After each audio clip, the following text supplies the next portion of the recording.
Hello, I'm Jared Ruth, your 2026 ICAAR president. Welcome to this November's ICAAR update. I'm here with our CEO, Megan Flewellyn. Hi. Hello, Jared, and welcome. Thank you. So today we'll be covering a deep dive into the 2025 NAR profile of home buyers and home sellers, how members can volunteer this holiday season with ICAAR, and final CEU opportunities for this year, and more. First off, NAR releases 2025 profile of home buyers and home sellers.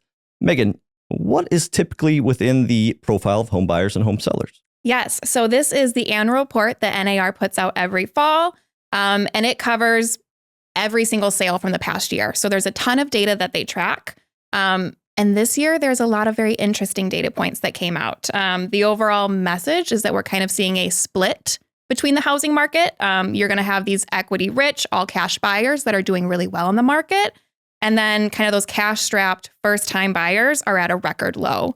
So that's kind of the overall messaging, but we've got a ton of data points. So let's kind of dive into those. Absolutely. So as most practitioners have probably been seeing in the market, first-time home buyers are at a historic low.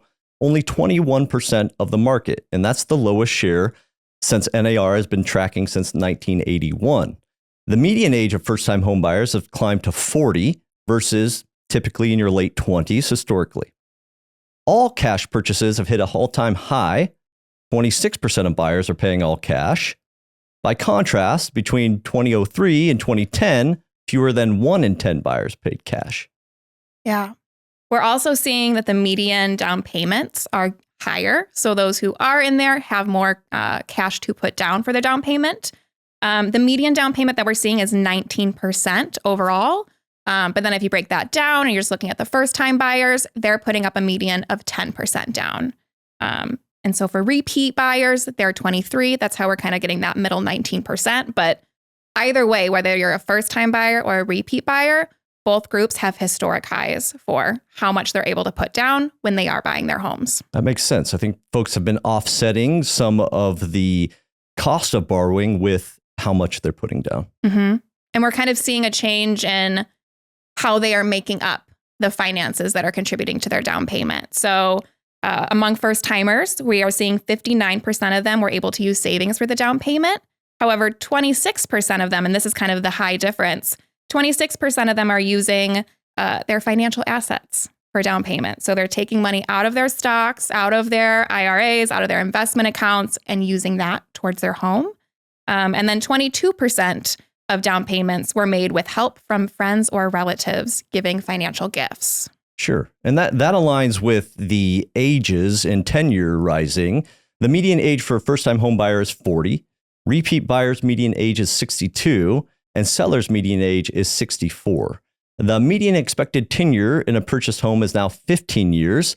28% of the buyers saying that this will be their forever home, which aligns with what we're seeing here locally.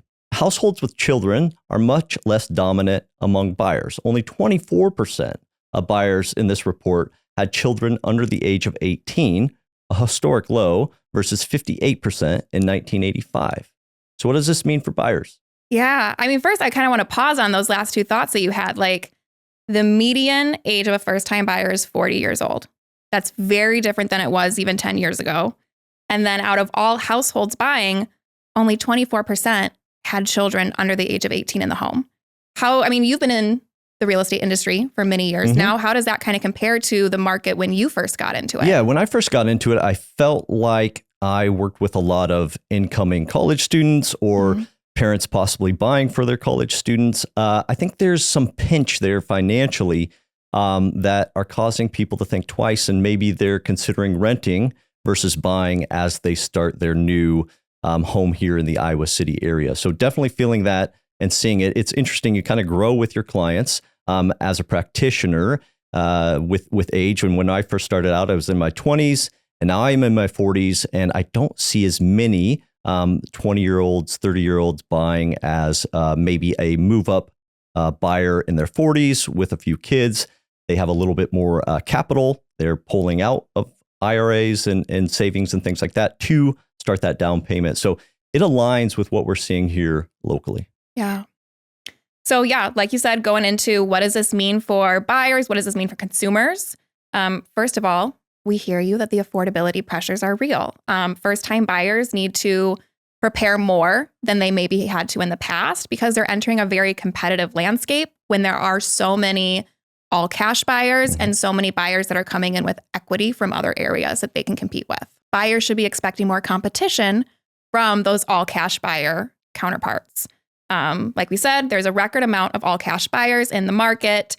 So if you are someone who is a financed buyer, you might need to work with your agent to figure out how can you make that offer stronger and stand out. So whether that's faster timelines, pre-approvals already figured out, being flexible.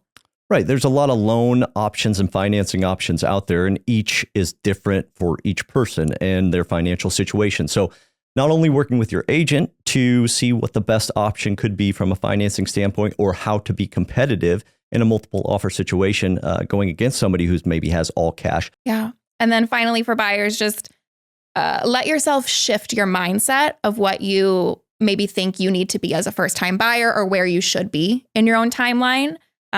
With the average, median person entering the market around 40, that's typical. So it's okay if it takes longer to build up those savings and to get to a point where you are ready to enter the market. And I think the consumer is getting more comfortable with that. There tends to be a kind of a social shift here regarding home ownership. So people are making sure that this is a good financial decision for them before just hopping into buying something just to own it. Yeah.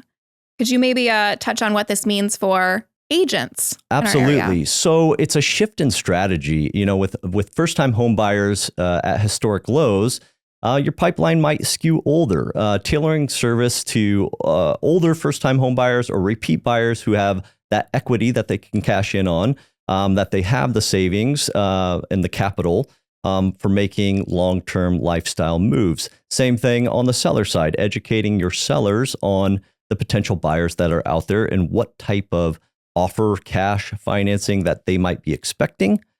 Those are good things to discuss with not only buyers, but also sellers as far as expectation on that profile of your standard buyer in the Iowa City area. Absolutely. Also probably strengthening kind of what that offer strategy is. So are you able to get creative, seller credits, timeline advantages, anything like that to kind of work with? And as an agent kind of working on your own marketing strategy and as you're out there getting clients, it might be time to diversify your marketing, realizing that your potential buyer is probably in a different pool than they were, 5 or 10 years ago. Yeah, I'd encourage everybody to look at that NAR profile of home buyers and sellers. There's a lot to digest there.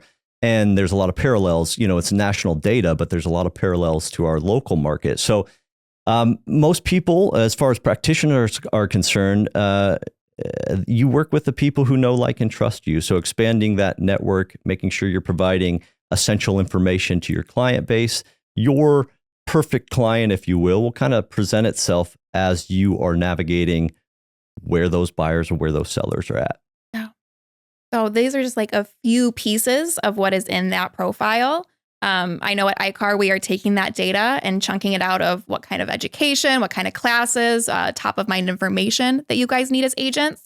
But it's also a report that is available to all of you guys to go ahead. So kind of taking the idea of surveying for data, ICAAR is also surveying here locally as well. General ICAAR membership survey opens December 1st and it closes December 19th. I know that everybody gets a million emails a day, but this is really good information for our association to be able to best service our members and by context, our community. Yeah, this is the one time that we survey you guys. We try to not bombard you, but that's why it is like a very in-depth survey. But please fill it out. Every single bit of information we turn around and give to the relevant committee, to the relevant board. And the survey is completely anonymous. However, if you'd like to add your name at the very end, that does put you into a drawing for a chance to win a free quarter of ICAAR dues. That's huge. So yeah, keep an eye out on those emails for the ICAAR membership survey. Again, it is anonymous unless you want a chance to win 1 quarter of free dues from ICAAR, which would help everybody right now. That's right. So as the year has turned into 2026, we start our new committees. We have new committee chairs. So thank you to everybody who stepped up to serve as a chair or to stepped up to belong to an ICAAR committee. Last month, we had our ICAAR leadership retreat in Des Moines. How'd that go for you? Oh, it went great for me. How did that go for you? I liked it a lot. It's a good way to get to know new board members who are coming on, kind of extend relationships with existing board members. And it's a good time for the board to get together with the committee chairs. Yeah. So the committee chairs are now ready to hit the ground running. So if you did sign up to be on a committee for this upcoming year, thank you. We did have like a very overwhelming response to that, which is great to see so many members want to be engaged, want to find a place at a seat at a table. So just keep an eye out in your email inbox if you did sign up. Most of those committees are either going to meet in December or January for the first time. Is there an opportunity for folks to join us later as far as committees? Yes. While we really try to use that inaugural turnover time to do like a clean sweep, here's our fresh roster for the year, making sure we have those quorums at each meeting is important. That being said, if you're interested in joining at any time, we would love to have you. Please reach out. There are a couple committees that are very full this year, so we might, have a conversation of if there's other areas you're interested in. But absolutely, if you missed the deadline, don't worry. Reach out to any of the staff at ICAAR, and we're happy to get you in there. Let's talk about how ICAAR is partnering up with other organizations this month. We spoke a little bit about community involvement.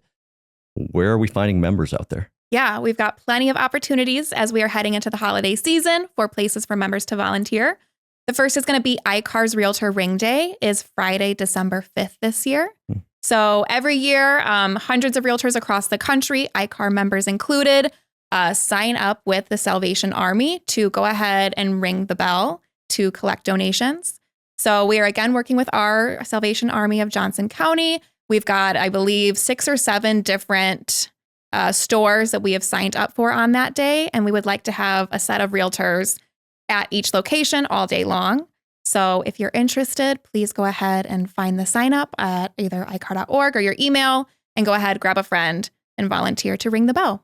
In years past, ICAAR has raised $30,000 for Salvation Army. That's pretty good. Mm-hmm. Significant income, yeah. We are also moving later into the holiday season, or I guess maybe before because it runs the entire time, but holiday lights at the lake.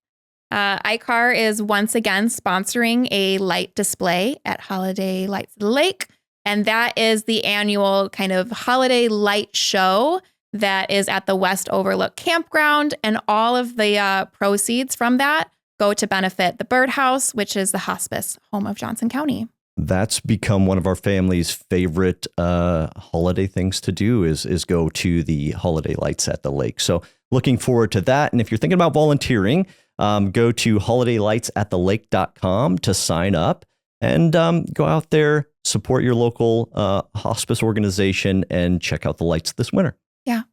And then finally, we have one more way that members can get involved this holiday season, and that is with the United Way's Adopt a Family Holiday Program. So last year, we were able to connect with 209 local families, representing 877 people, including 365 children. This is an important piece of our involvement within the community, being there for people at a time of need where the holidays can be stressful enough. We're here to help kind of lighten that load a little bit. And I know that a lot of our members are very passionate about this program. Yes. We are very proud to be the headlining sponsor once again for this year's program. So like you said, able to support. Last year it was 209, and they're expecting an influx of even more families in need this year. So while we're able to be the headline sponsor for the entire program, we're also have the opportunity to pair up individual brokerages that would like to adopt a family themselves. So we have adopted 7 families so far. Thank you so much to any of the brokerages that have signed up for that. And if you're listening and are interested and have not signed up for that, just reach out to us because there's plenty of families in need and we would love to continue connecting. So if you are not yet involved as a brokerage, we would love to have you. But for those 7 that are already signed up and a part of the program, thank you. All of the gifts are due to the drop-off location by December 15th. And please take photos as you're shopping, as you're wrapping, as you're dropping off, and feel free to either send them into icaar.org or just go ahead and tag us on social media. And the best way for members to be involved in that would be connecting with their broker or connecting with ICAAR. However works for you, works for us. Your broker, we would love to have them sign up to adopt a family. So if that's what you're interested in, go ahead and talk to your broker or whoever's responsible for the kind of outreach events in your brokerage and let them know you're interested. But if you're ever just on like at a personal level saying like, I would love to adopt a family, we can, of course, get you more information there as well. What a great way to make an impact. Yeah. So we have some fun events coming up here as we wrap up this year. Some of the classes, some of the events we got going on. Tell us about them. Yes. So we've got our final education opportunities on the calendar for this year. The first one is going to be on December 8th. We are hosting Real Colors for Realtors. That is a class that we are doing in partnership with the Kirkwood Corporate Training Center. So excited kind of for a new collab there. But if you haven't heard about Real Colors, you don't know what it is, it's a personality kind of assessment. So similar to DISC or Strengths Finders, those types of things. Real Colors is one that we see a lot in the corporate world, but is very applicable. We've kind of customized the program for real estate agents, all about whether that's you figuring out how to work with others best in a team, how to work with others as clients that I'm sure are very, you got a whole span of different personality types there, or even how to kind of work through negotiations or those kind of complex conversations. How can you utilize knowing your personality, knowing the personality of the person across from you to get the job done? Leading with authenticity, right? Mm-hmm. Being yourself and working with those relationships to the best of everybody's ability. And there's 4 CE hours available. Yeah. So if you are looking to renew the end of this year, that's 4 CE. Easy right there. It's exciting to see education partnering with other local education groups or local community groups to provide some information to our members. Absolutely. We also have ethics and law update. The ethics portion will be available December 16th, and then the law update is December 17th. Come and get those requirements filled before the end of the year. If you're on a renewal cycle and it's coming up, we have that available as we wrap up the end of the year. Yep. And that's our last time offering it. So get registered before it sells out too. And visit ICAAR.org for registration of those classes or any of the other opportunities we have coming up. Yep. So holiday events coming up, and it's everybody's favorite time of year. You have the Realtor Ring Day available on December 5th, and then our ICAAR Holiday Social on Tuesday, December 9th, which is one of my favorites. Yes. And one of our last kind of social get-together opportunities of the year. So I'd love to see everybody. It's been a year, so come and enjoy the company of members and affiliates. Yes. Toast to it. Toast to it. So as we wrap up, winter is coming, and we've had a good chance to discuss some of the profile for NAR's home buyers and home sellers, which is essential information. If you're looking to see where home buyers and home sellers are at, visit nar.realtor to look at that NAR profile. Make sure you keep an eye out for our membership survey that's coming out. It's going to open December 1st, close December 19th. Please fill it out. Visit ICAAR.org for any of the specific dates and registration for these upcoming classes. Like we discussed, Real Colors for Realtors with the Kirkwood Education Center. And for those renewing who really need that law and ethics update, December 16th and December 17th. Check out all of our events at ICAAR.org. Right. Well, that wraps up our November episode of ICAAR Updates. Megan, do you have anything to add? No, this was great. Welcome, Jared. I'm excited for our year ahead. I'm excited to be here.